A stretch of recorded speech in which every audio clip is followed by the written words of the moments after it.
Ba-na-na-na-na-na-na-na. What's up, blade lovers? Hope you guys are doing well. And in today's video, I'm going to be highlighting the 5 things you, in YouTube land, need to know about Acta non-verba blades, A&V knives.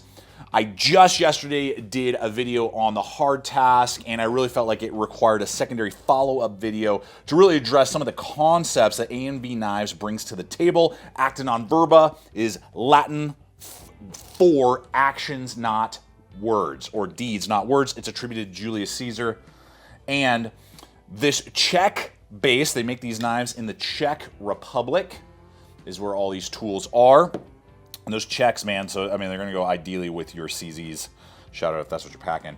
And they've just always cranked out some excellent fighting tools out of that country, and these are no exceptions. And that's really what Acta non verba A&V knives brings to the table, and they really focus on our combat instruments, combat tools, and they partner with a lot of their special forces units and, you know, ACAC teams, things like that for a lot of their designs, and it shows. And so I'm going to highlight with you these 5 things and what those potentially can do, not only with A&V knives, but when you're looking at these type of field knives, combat knives, you know, tactical blades, whatever you want to call them, what to look for, maybe what to steer away from in the video. And if you guys get value and enjoy this type of content, I do invite you to like and subscribe.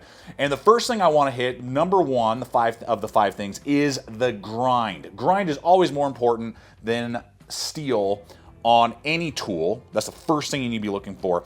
And what Acta non verba brings to the table are very high grinds, respectively, for these type of blades. You can see here, this is like a 3/4, almost, if not even more, high saber grind.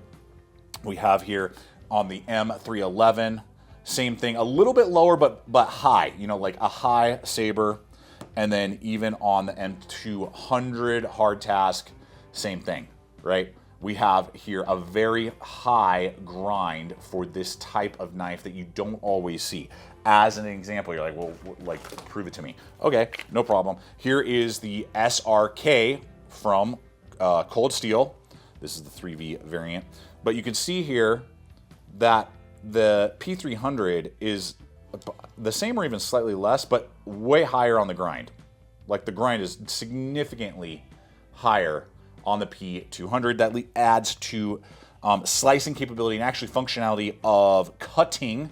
Now, you could argue that something like this is going to be stronger for piercing and really hard lateral, but if you actually want to slice or slash and go through material, regardless if it's flesh or not, the argument is made of a higher grind is always better. Now, the detractor is lateral strength, basically. So with high grinds comes great responsibility of choosing the right steel, and that is our second point.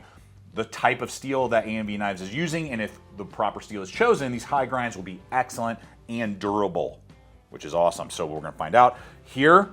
And the steel choices that they're currently using on their high-end stuff is Elmax, and on their mid-grade in introductory stuff is Sleipner steel. Now, I'll speak to Elmax first. I have it on a lot of pocket knives. I do not have it on many fixed blades. I've probably only tested it on 2 fixed blades, this being one of them. So I've done a bunch of research as well as my own personal testing. And my experience and what the kind of the community's consensus is, excellent wear resistance, so good edge retention right there. And it's going to be a true stainless, and it's tough for a stainless steel. As an example, Chappie's Test Lab, which is really well respected here in the knife community, tested Elmax, and it is 240% tougher than 440C and 60% tougher than S35VN, just for some perspective there. So that is an independent lab testing that type of steel. This is a Rockwell of 60, and it really brings a hard-hitting true stainless to the market, to your hand. The downside, sharpening. This is a bear to resharpen and get like a fine, nice hair-popping edge. It can be done, but it is not enjoyable in the field to do. The best course of action would be ever so often to run it on like a ceramic rod and then a leather strop. That's what I would personally do. And then you shouldn't have to go full, you know, hardcore unless you like hit it up against metal or something like that, or like really bang it against a rock. Then you might have to do some, you know, reprofiling basically to fix that edge. But and this is a great little sharpener to throw in a kit, so I'll try and have that popping up. But that is the one thing to note. So for field sharpening, for a field knife, not ideal, not the first choice. But you're gonna have, it's gonna be tough, and it will hold its edge much longer than a lot of comparable steels, including like S35 yen and, you know, things like that. So onto the Sleipner. So great steel choice for this type of knife. For this, what about Sleipner? Sleipner is a modified D2 steel. It's from Sweden, and it is tougher and less chippy than D2. So that's kind of the experience. I've had this type of steel on a lot of different knives and been very happy and impressed with it. Much easier to resharpen. Acton Verba does like 58 to 60, I think, ballpark on their heat treat, some Rockwell, on the hardness scale. So giving good durability, holds its edge much better than 1095 in my experience, and not difficult to resharpen. Very easy to resharpen for this type of like mid-grade tool steel, semi-stainless. So it will rust faster than LMAX, but it will rust less than your 1095s. So to kind of give you some perspective there. Good durability though, excellent durability. I've never broken a Sleipner. I don't even think I've ever broken a tip on a Sleipner steel.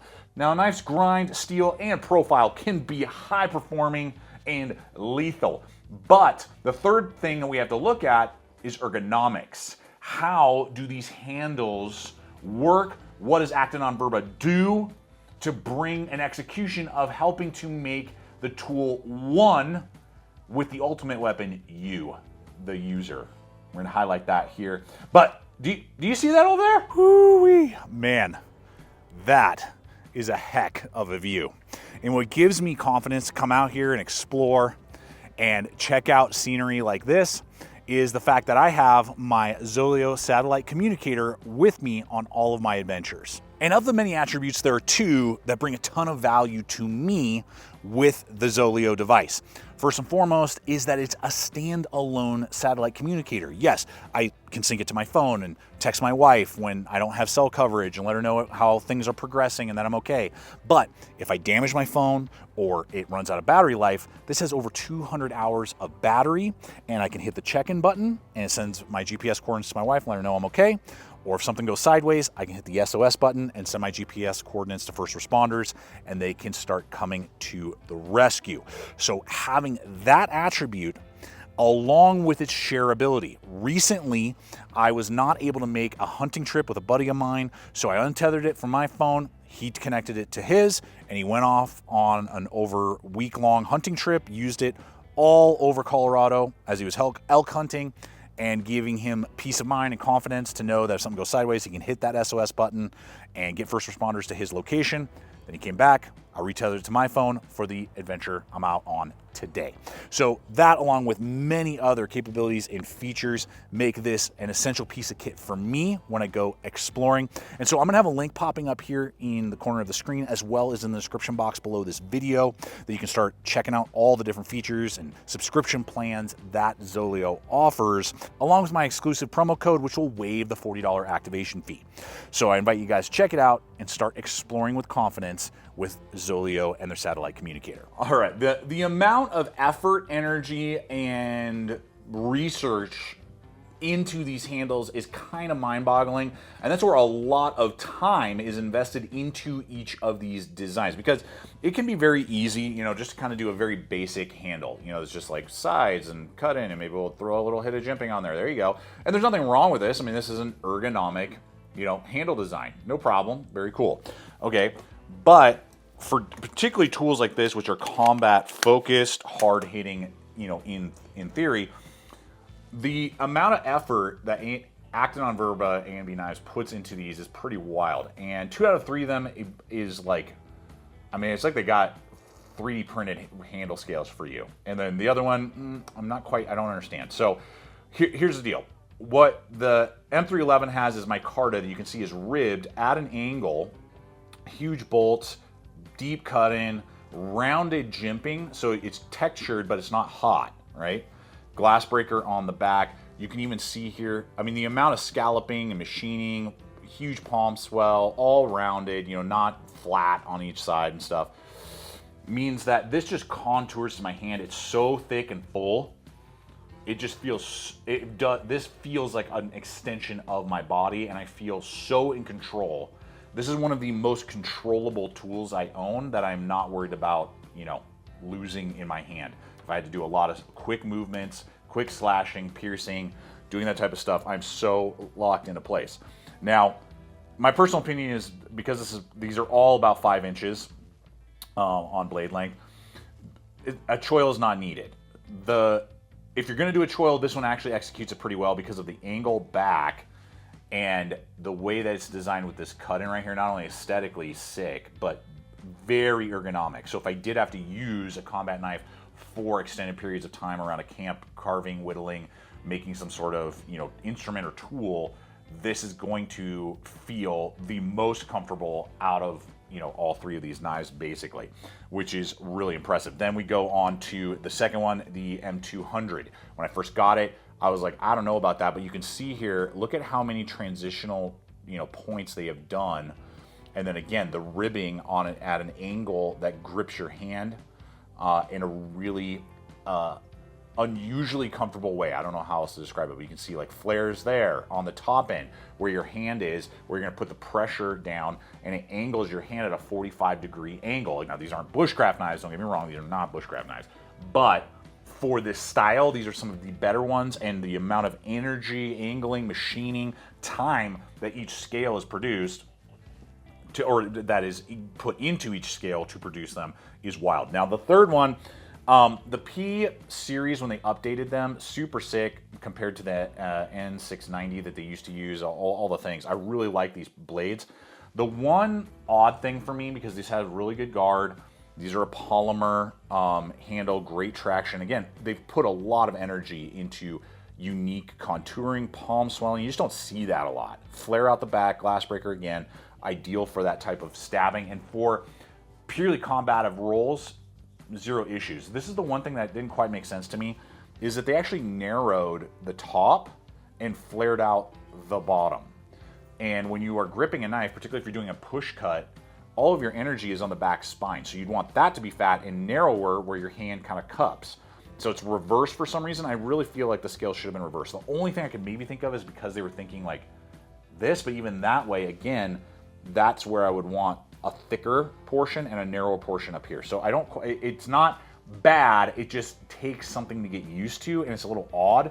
And of the series, this is the one that for combative roles still excellent, but for like carving, you got to really get used to it, and it kind of is an opposite feel than the other two and most other knives I own. So it'd be great either to have, either for me to understand why that was done, or to have those actually reversed, thick at the top, narrow at the bottom, or tapering at the bottom, and reverse. So just to kind of give you some headspace there on what these blades do, and ergonomically what to look for in these type of knives, regardless if it's A&B or somebody else. All right, number 4, transportation of your knife. In these type of rolls, having a properly designed sheath is really important. So this is something I talk about a lot that you really need to look for, and the question is, has A&B knives delivered? And the answer is yes. So all of these knives come with MOLLE tabs, MOLLE locks on the back. Again, more designed for duty belts and PALS webbing, regardless if it's on packs or tack vests. So that is where these come in. None of these are ideal to just like wear on your belt and hike around or on camp. Like you're gonna have to get some sort of adapter. There are lots of good ones out there. I'll try to put those popping up and in the links below that you could just screw on. These are Blade Tech lock looped compatible. And then the final piece of the puzzle that you really have to think about, and it's slim, Kydex is slim, is deployment. And on all 3 of these, check this out. Good thumb ramp. When I click, my hand is perfectly engaged to then stab. And same in a reverse grip. On all 3 knives, I'm locked in here. If I had it in reverse, bam, I have to do 0 walk up. Some sheaths, and particularly like leather and stuff, you have to walk up, readjust your hand to get full purchase to then use the tool. Not ideal in a high stress life and death situation. So there's that one. Same with this. They cut in that kydex right there. Boom, look at that. My hand is just perfectly engaged, ready to rock and roll in both reverse and in the natural. Same with this. Boom, look at that. So excellent and ready to rock and roll, and something you need to consider when you're looking at these type of knives. And here we are on the home stretch, the fifth and final thing you need to know about ACTA non-burba knives, and it comes down to value. The value, you know, you got to throw down your money to get access to blades. What do these bring to the table? I would say that they are middle of the road. They are not the best value you're going to find for combat knives, but what they maybe sometimes you have to pay for a little bit extra, you gain in fit and finish, quality, and design. So that's really what you're going to have to come down to. As a quick example here, I just want to run in for some ideas. And I'm just going to ballpark, and I'm going to have links in the description box below, as well as popping up here in the corner if you do decide to pull the trigger on one of these blades. I wanted to run in here, I guess I'll move this to the middle, the American-made S35VN SOG pillar. Just for some perspective, you can see it's smaller and dwarfed by these other two knives. And this one, you can get for between like 150 and 200, depending on who, what, when, where, why. This model, excellent blade. I love, love, love, love this blade.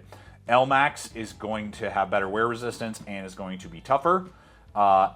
This M311, you're easily looking at over $300, like $320, something like that. So, I mean, almost twice, like ballpark, almost twice as much for the knife, bigger, thicker, and better steel choice than S35VN. Not that S35VN is bad, I love it. It's one of the most best balanced steels. Down here, we're looking at like 220, 240, depending on who, what, when, or why for the M200.